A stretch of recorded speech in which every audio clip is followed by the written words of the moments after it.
على رسول الله. أما مزقوتي كيستا ميتدين مزقوتي قباء، مزقوتي قباء عليكم السلام ورحمة الله. يكم مزقوتها لمسجد أسس على التقوى، يكم مزقوتها دروس كلا على أساس تقوى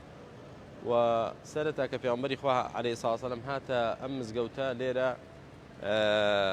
دروس كلا ونويجي تذاكرا خواي جورا متحي كردوه وماوەیەکی زۆر مسلمانان لێرە ڕوویان دەکردا بەیت المەقدس واتە فەڵەستین تا وای لە هات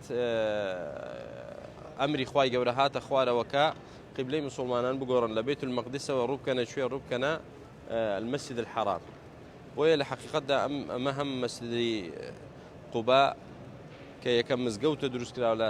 دوای مەسجد الحرام یەکەم مزگەوتێک مسلمانان دروستیان کردبێ بریتە لەو مزگەوتە و هەروەها تایبەتمەندیەتیشی هەیە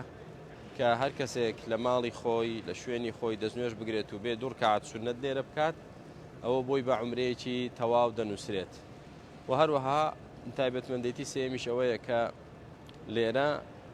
پێی دەوترێ قیبلەتین لە نوێژێکدا مسلمانان قیبلەیان گۆڕی سەرەتا وتمان ڕوویان لە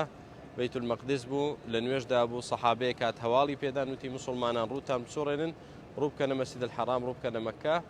ئەمری خوای گەورە هاتۆ پێغەمبەری خوا صلی الله علیه و سلم ڕووی سوڕاندووە فەرمانی کردو ئێوە ڕووتان بسوڕێنن جا ئەمە مزگەوتی قیبلەتەینە خوای پەروەردگار لێی قبوڵ کردبین و بە نسیب هەموو مسلمانانی کا بە خاتری ناوە جوانەکانی وەسەلام عەلەیکوم.